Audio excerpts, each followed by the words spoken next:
Donc, avec Payplug, qui est le premier PSP full service français qui équipe plus de 17 000 marchands. Donc, j'accueille Antoine Grimaud, qui est le cofondateur de Payplug depuis 2012 et qui va venir partager les tendances du paiement. Antoine, c'est à toi.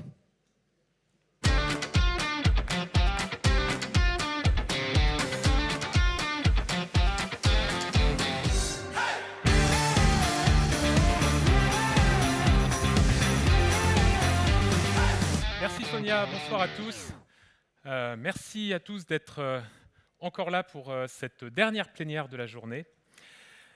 Donc, je suis le patron de Payplug, qui est un prestataire de paiement qui équipe plusieurs milliers de commerçants. Et la chance qu'on a quand on est un prestataire de paiement qui travaille depuis 10 ans avec des milliers de commerçants et qu'on a par ailleurs comme actionnaire une grande banque de détail française, BPCE, qui elle-même émet à peu près 20% des cartes de paiement en France, c'est qu'on a un poste d'observation hyper privilégié sur les tendances de consommation, avec cette vue côté commerçant et cette vue aussi côté consommateur. Et donc, je vais vous partager quelques tendances qu'on a pu observer avec le groupe BPCE, quelques tendances de consommation et évidemment, au risque de plomber un peu l'ambiance, mais je crois que tout le monde le sait, le contexte est quand même plutôt morose. Et donc un premier chiffre, c'est la part de la vente à distance dans la consommation des Français. Donc c'est un chiffre côté consommateur qui vient des données du groupe BPCE. Et ce qu'on observe, c'est qu'après 2 décennies de croissance ininterrompue, ça fait quand même 20 ans que la part du commerce en ligne dans le commerce en France augmente, on a atteint depuis 3 ans un plateau. On a atteint un plateau avec une forme de maturité du e-commerce dans le mix du commerce en France. Donc, évidemment, derrière ça, il y a pas mal de choses. Quand on creuse derrière ce chiffre, on voit même que la vente de produits est en retrait sur les dernières années. On a une vente de produits qui baisse, qui est compensée par la vente de services. Mais donc, on a vraiment une stagnation sur un canal qui était historiquement un canal qui surperformait les autres canaux du commerce. Donc, c'est quand même une situation qui est assez inédite depuis quelques années. Donc, évidemment, on peut lier ça à la fin de la crise sanitaire. Il y a peut-être un effet aussi marche d'escalier plutôt que plateau. On peut aussi imaginer que ça va repartir dans les années qui viennent, mais pour autant, c'est une situation qui est assez inédite pour les commerçants qui avaient l'habitude de voir ce secteur, ce canal surperformer par rapport au reste. Et quand on regarde le commerce dans son ensemble, dans ce baromètre digital et paiement qu'on a sorti en 2024 avec le groupe BPCE, on voit que ce soit en ligne ou en magasin, un certain nombre de secteurs qui marchaient très bien pendant les dernières années et qui, depuis 2 ans, sont à l'arrêt, sur une croissance nulle.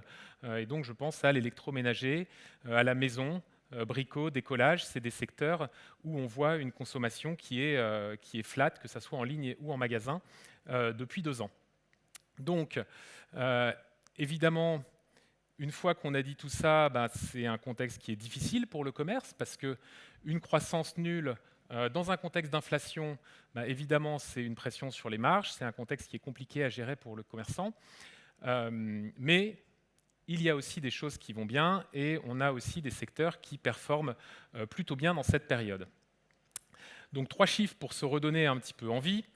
Une fois qu'on a dit ça, et donc sans grande surprise quand on connaît le contexte socio-économique dans lequel on est aujourd'hui, on a un certain nombre de secteurs qui ont connu quand même des croissances à 2 chiffres en 2023. Donc ceux qu'on vous partage ici, le hard discount, la seconde main vestimentaire ou évidemment les voyages, donc sans grande surprise, qui sont des secteurs qui ont plutôt cartonné en 2023. Et ce n'est pas les seuls, on a aussi des croissances à 2 chiffres dans la cosmétique ou encore dans le reconditionné sur l'année 2023. Donc on a un certain nombre de secteurs quand même qui se portent plutôt bien dans ce mix en ce moment. Et puis on a une actualité qui arrive et qui est aussi une source d'opportunité. Donc on en a parlé évidemment à l'instant avec Sofiane et avec Visa. C'est bien évidemment les Jeux Olympiques. Et pour faire un parallèle avec les tendances et les chiffres qu'on a pu observer dernièrement côté Payplug et côté BPCE, pour faire un parallèle, on a vu pendant la Coupe du Monde de rugby une augmentation de la consommation directement liés à cet événement d'environ 8%. Donc, c'est un peu l'effet troisième mi-temps, si vous voulez. On voit que ces événements ont tendance à booster la consommation. Et donc, si la Coupe du Monde de rugby, ça a été 8% d'augmentation de la consommation, on peut évidemment s'attendre, au moment des JO, à avoir un effet encore plus important sur la consommation pendant cette période. Et la chance qu'on a eue côté Payplug, en tant que partenaire de Visa, c'est d'être le prestataire de paiement de la billetterie des JO. Donc on était aux premières loges pour observer 7 millions de billets qui ont été vendus pour cet événement à des acheteurs dans plus de 170 pays. Et donc ces 7 millions de consommateurs, ils vont venir des quatre coins du monde cet été pour consommer. Donc on a quand même, dans un contexte qui est de manière générale un petit peu morose, des opportunités. On a des choses qui sont plutôt des sources d'opportunités qui arrivent, mais ce contexte de faible croissance générale, il nous invite à être attentifs à ces tendances et à être super exigeants sur nos activités pour être capable de saisir ces opportunités. Et donc ce que je vous propose, là, c'est de vous partager quelques tendances plus spécifiquement sur la partie paiement, parce que je pense que ça peut être des sources d'opportunités pour les commerçants et les e-commerçants si on arrive à les saisir au bon moment. Alors d'abord, un chiffre qui ne vous surprendra pas, le paiement sans contact qui a explosé depuis 2019. Donc ça, c'est les montants de paiement sans contact en France depuis 2019, x 4. Le deuxième chiffre, qui est peut-être un peu moins connu, qui vient toujours de nos analyses de données côté Payplug et côté BPCE, c'est la part parmi ces paiements sans contact des paiements qui sont réalisés par mobile. Donc Apple Pay, Google Pay, enfin tous les paiements qui sont faits avec un mobile, comme sur la photo ici. Et là, x23 quand même depuis 2019. Donc là, on peut dire qu'il se passe vraiment quelque chose, une véritable transformation à ce niveau-là. Et donc, quelle est potentiellement la prochaine étape sur cette tendance, qui est quand même une tendance assez impressionnante sur notre secteur? Eh bien, c'est probablement d'emmener la même chose côté commerçant, et donc c'est la capacité d'accepter des paiements sur des devices type smartphone ou tablette. Et là-dessus, vous avez probablement entendu parler des lancements de Tap2Pay. Tap2Pay qui a été lancé par Apple il y a à peu près 2 ans aux États-Unis et depuis 4 mois en France, et donc qui est quand même une petite révolution côté commerçant dans le monde des paiements. Et donc pour ceux qui seraient passés à côté de Tap2Pay, je vais me prêter au jeu de la démo. Donc je vous montre, c'est mon iPhone, vous avez probablement le même dans votre poche, et ça c'est mon appli Payplug Tap2Pay. Donc tout simplement, je vais aller chercher une main innocente au premier rang. Hop. Et voilà. Donc on vient d'encaisser 1 € tout simplement en approchant 2 iPhones l'un de l'autre. C'est aussi simple que ça. C'est en production, c'est un vrai euro, c'est un vrai paiement. On aime prendre des risques, mais ça s'est bien passé. Donc, effectivement, c'est un peu révolutionnaire quand même comme façon de payer par rapport à ce que vous observez au quotidien dans les magasins. Alors, ce que vous vous dites probablement en tant que commerçant, en tant que retailer, c'est que là, ce que vous venez de voir, ça ressemble à une solution qui est plus adaptée à des petits commerçants, à des micro-commerçants, parce que vous avez un parc de TPE, il est connecté à un système de caisse, vous avez des choses comme ça en place. Vous n'allez pas du jour au lendemain remplacer tout ça par les iPhones de vos vendeurs. Et effectivement, je suis d'accord avec ça. Et d'ailleurs, ce qu'on observe chez les commerçants Payplug qu'on a pu équiper de Tap2Pay dans les derniers mois, c'est que la vaste majorité d'entre eux gardent leur parc de TPE. Et donc, vous me direz, alors elle est où la révolution là-dessus? Eh bien, la révolution, ça c'est ce que je viens de vous montrer, je n'avais pas besoin de slide. La révolution, elle est là. La révolution, c'est dans les optimisations et dans les gains de performance que vous allez pouvoir aller chercher grâce à ces nouvelles technologies. Donc 76% des Français ont déjà quitté un magasin à cause d'une file d'attente jugée trop longue.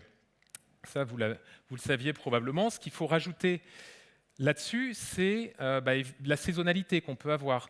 La saisonnalité en termes de trafic aux différents moments de l'année dans des magasins. Je parlais des JO en introduction. Évidemment, on va avoir des pics de trafic dans une période qui est habituellement calme pour beaucoup de secteurs. Donc ça, c'est des choses qu'il faut savoir gérer. Et donc là, évidemment, une solution comme Tap2Pay, c'est beaucoup plus facile à déployer pour gérer cette volatilité, pour gérer des vendeurs mobiles dans les rayons, pour gérer du coupe-fil dans les files d'attente, qu'un parc de TPE avec les frais de location et les frais de maintenance associés dans des situations comme celle-là.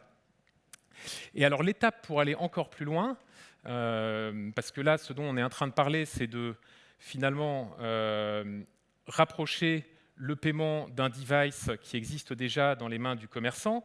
L'étape pour aller encore plus loin, et celle sur laquelle on travaille aujourd'hui avec un certain nombre de partenaires, c'est d'embarquer ce paiement sans contact dans une tablette vendeur, donc dans une tablette métier, une tablette de caisse, et donc vraiment partir de 2 hardware et n'en avoir qu'un, la tablette métier, la tablette vendeur du commerçant, qui embarque directement cette fonctionnalité de paiement sans contact pour le commerçant ou pour son vendeur en magasin.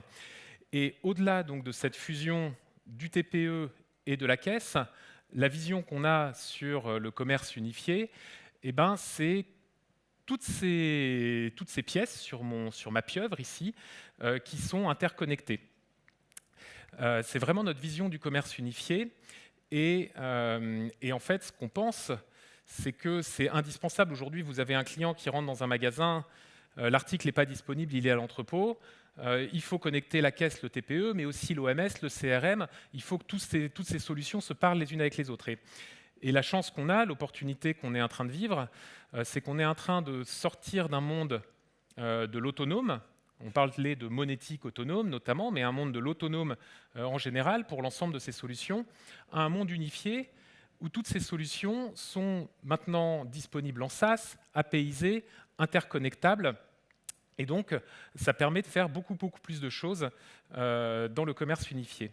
Et ça, c'est exactement le cœur de ce qu'on fait, Payplug, en tant que PSP, c'est d'être connecté à l'ensemble de ses partenaires, et on le voit bien, la tendance est de plus en plus forte. Alors il y a un certain nombre des logos de cette slide qui sont présents sur le salon avec nous, et donc c'est des gens avec qui on travaille de plus en plus, on tisse des liens de plus en plus forts et on fait des solutions de plus en plus interconnectées. Et on est convaincu que c'est super important, que c'est le sens de l'histoire, et que c'est comme ça qu'on va à la fois apporter de la qualité de l'expérience aux consommateurs, mais aussi de la performance opérationnelle aux commerçants. Et ça, c'est super important parce que, encore une fois, comme je le disais en introduction, on est dans un contexte de croissance faible, on est dans un contexte de pression sur les marges, et donc ce qui compte, c'est d'aller chercher de l'efficacité, de l'optimisation, de la rentabilité, de la performance opérationnelle. Et évidemment, quand on part de 2 hardware et qu'on n'en a plus qu'un, ou quand on crée des connexions par API entre des systèmes au lieu de faire des copier-coller entre différents outils, eh ben on gagne en performance opérationnelle et on est plus efficace. L'autre dimension de la performance, une fois qu'on a parlé de performance opérationnelle, c'est la performance technique. Et donc là, je vous propose de quitter le magasin pour aller dans le commerce en ligne et vous emmener au cœur du réacteur et parler de paiement e-commerce. Donc de paiement e-commerce sur lequel on a évidemment des sujets d'optimisation, des sujets de performance qui se traduisent dans cet univers-là par des taux d'acceptation. L'enjeu qu'on a dans le commerce en ligne, c'est d'aller chercher les meilleurs taux d'acceptation, c'est d'aller chercher des points supplémentaires de performance. C'est la théorie des gains marginaux qui est chère à nos experts chez Payplug, qui est donc d'aller optimiser chaque étape d'un paiement, de tout ce qui se passe dans les quelques millisecondes d'un paiement en ligne, pour aller chercher un maximum de performance. Et donc, qu'est-ce qu'on fait sur chacune des étapes? Regardons rapidement. En premier, on regarde la fraude. On a des outils de lutte contre la fraude. C'est des moteurs de règles, c'est de l'intelligence artificielle, c'est des humains, des experts qui travaillent pour optimiser ces moteurs commerçant par commerçant. Et donc ça, c'est ce qu'on arrive à faire en moyenne chez des commerçants qu'on accompagne sur le sujet de la fraude. On arrive à leur faire gagner un point d'acceptation pour 50% de chargeback en moins. Et pour donner un exemple précis, parce qu'on vient de sortir une étude de cas avec Allopneu hier, avec Allopneu, on a réussi à descendre, dans un secteur où il y a traditionnellement pas mal de fraude, descendre leur taux de fraude à 1 point de base, à 0,01%, en face d'un taux d'acceptation supérieur à 97%. Donc on arrive à faire des très belles choses dans cette première étape. La deuxième, c'est évidemment la partie authentification. Et donc là, tout l'enjeu, c'est d'aller chercher un maximum de frictionless. Et sur cette partie-là, ce qu'on a fait côté Payplug, c'est travailler main dans la main avec notre actionnaire, l'émetteur BPCE, pour être capable, en ayant la vue sur la transaction de bout en bout et dans le respect des règles de la DSP2, d'aller chercher un maximum de taux de frictionless avec un produit qu'on a appelé FastPass qui garantit 90% de frictionless sur les transactions de moins de 250 € et sur lequel on arrive en moyenne à être plutôt à 95%, donc à peu près 15-20% au-dessus des moyennes du marché. Et dans le cas de VP, qui est le client qui est là sans être nommé, on est à 98% de demandes de frictionless acceptées. Et enfin, dernière étape, autorisation, on ne lâche rien. Et là, ce qu'on a fait pour optimiser sur cette dernière étape, c'est construire une route alternative qui permet d'aller faire du fallback. On a un échec de paiement, un refus émetteur sur une tentative de paiement. On va automatiquement rejouer le paiement par une route qu'on a conçue qui est complètement disjointe. Et là, on arrive sur les paiements qui ont été en échec initialement à en récupérer à peu près 5% en rejouant l'autorisation. Donc c'est cette théorie des gains marginaux qui est hyper importante, encore une fois dans un contexte de croissance faible où on cherche des gains, où on cherche à faire de l'optimisation. Évidemment, ça peut représenter des millions d'euros à l'arrivée si on arrive à travers ces différentes étapes à gagner quelques points d'acceptation. Et alors vous me direz, en voyant ça, c'est très spécifique à la carte, ce que je vous raconte là, et vous avez aujourd'hui dans le commerce en ligne beaucoup d'autres moyens de paiement, sur lesquels vous avez les mêmes problématiques de performance et d'optimisation. Et on propose un certain nombre de moyens de paiement internationaux alternatifs chez Payplug, mais on a la conviction qu'on ne peut pas être expert de tous. Et donc, on est très expert de la carte, on est très expert de notre marché local français chez Payplug, mais on ne prétend pas être expert de tous les moyens de paiement possibles et imaginables que doivent accepter les commerçants.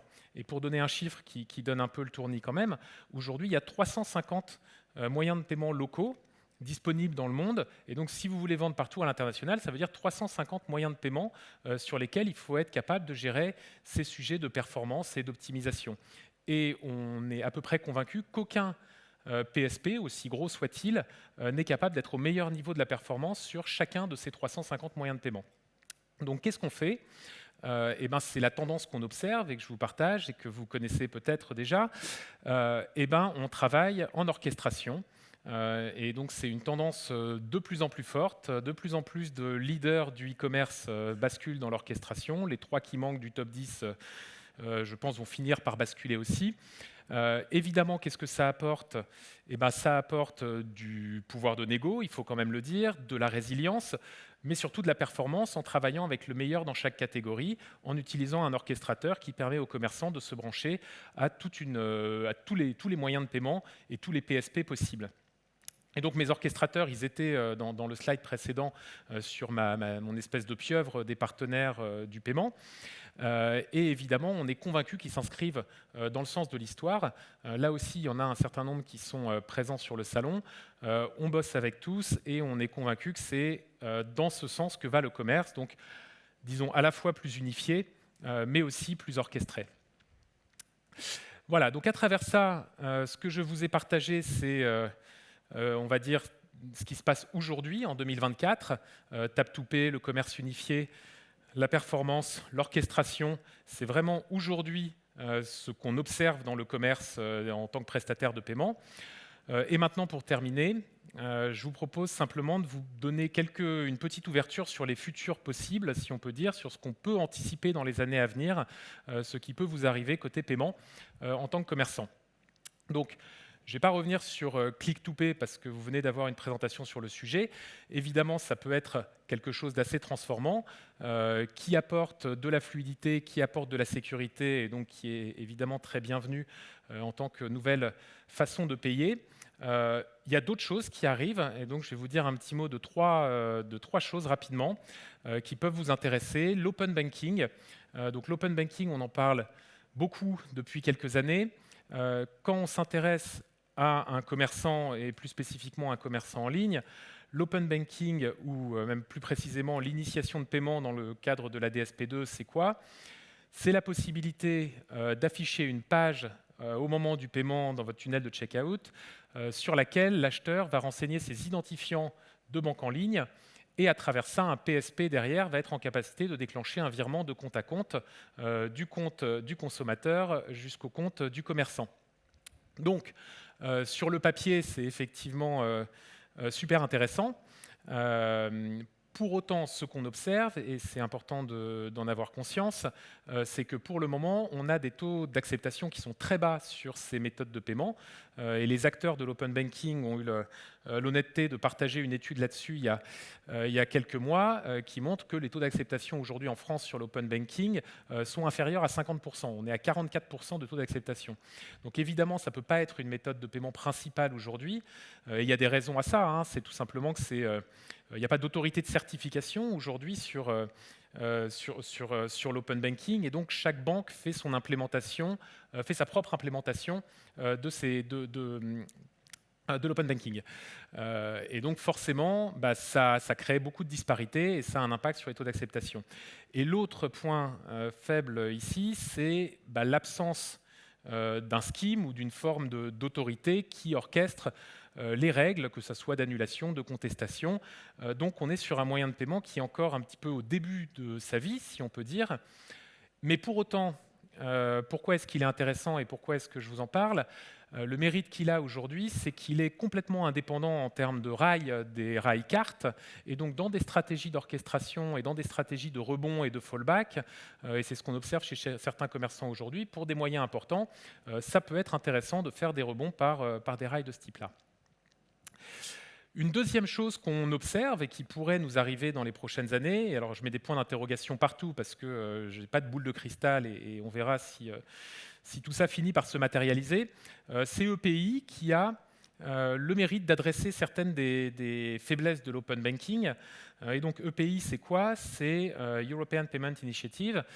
C'est un consortium de 16 banques européennes qui se sont mises ensemble pour créer un nouveau scheme, un nouveau mode de paiement hybride dont la vision, c'est d'avoir les avantages du virement instantané et de la carte pour ce qui est de l'autorisation et des règles, donc une espèce de solution hybride innovante et qui a des actualités récentes puisque le premier paiement par EPI via le wallet Wero qui s'appuie sur EPI vient d'être réalisé en décembre là, entre un client Banque Populaire Caisse d'Épargne et un client des Sparkasse en Allemagne. Donc on est au tout début évidemment là-dessus, mais c'est une solution qui est en train d'arriver et qui pourrait arriver dans les prochaines années. Donc évidemment sur EPI, mais comme sur tous les modes de paiement nouveaux qui arrivent dans le commerce, la grande question, ça va être la capacité des acteurs à entraîner l'adoption, aussi bien côté payeur que côté marchand. C'est toujours un peu la difficulté pour imposer ce nouveau type d'usage. Et donc aujourd'hui, c'est littéralement impossible de dire est-ce que ça va effectivement s'imposer ou non. Et un dernier que je voulais partager, qui est assez aussi excitant intellectuellement, si on peut dire, et qui pourrait justement bypasser ces problèmes d'œuf et la poule dans le contexte d'adoption d'un nouveau moyen de paiement, c'est l'euro numérique tout simplement. Et là-dessus aussi, il y a des actualités récentes, puisque la BCE vient d'annoncer le lancement de la phase préparatoire de son euro numérique, donc qui consiste à la sélection des acteurs qui vont préparer les infrastructures et les plateformes de cette nouvelle euro pour les prochaines années. Et donc l'euro numérique, le principe, c'est de se substituer au cash pour le paiement en magasin, ni plus ni moins, donc avec une limite de détention qui sera probablement autour de 3 000 € par personne, mais donc qui est censé permettre de payer comme on paye aujourd'hui en cash, mais de façon digitale, avec cet euro numérique, et donc avec un calendrier, si la trajectoire de la BCE se confirmait, qui nous amènerait autour de 2027-2028, et avec quand même, si on comprend ce que ça veut dire qui se substitue au cash, ça veut dire aussi mécaniquement que les commerçants sont obligés de l'accepter. Et donc forcément, ça veut dire un certain nombre de choses qui peuvent amener du changement dans les années à venir sur cette partie-là aussi. Et donc là, c'est un peu plus loin de nous, donc on a, disons, le temps de s'y préparer. Voilà ce que je voulais vous partager. En conclusion, Vous voyez qu'il se passe quand même beaucoup de choses. On a un contexte qui est plutôt morose, mais des tendances qui arrivent, des changements, des opportunités aussi. Donc, le mot de la fin un peu facile, il faut bien s'entourer de prestataires de paiement qui connaissent bien leur sujet. Et donc, on est ravis d'accompagner nos partenaires et nos clients qui sont là sur le salon. Et je crois qu'il nous reste un petit temps de questions si vous en avez, sachant qu'on sera là avec vous ce soir au Fermont et au Bouddha Bar pour ceux qui seront là, et sur le salon dans les prochains jours avec l'équipe Payplug pour tous vous rencontrer. Voilà, est-ce que vous avez des questions avant de clore cette journée ?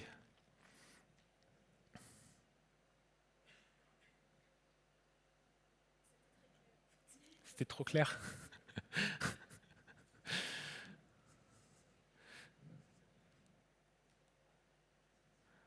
Ok, écoutez, je vais vous laisser aller prendre l'apéro et profiter de la soirée. Merci beaucoup à tous.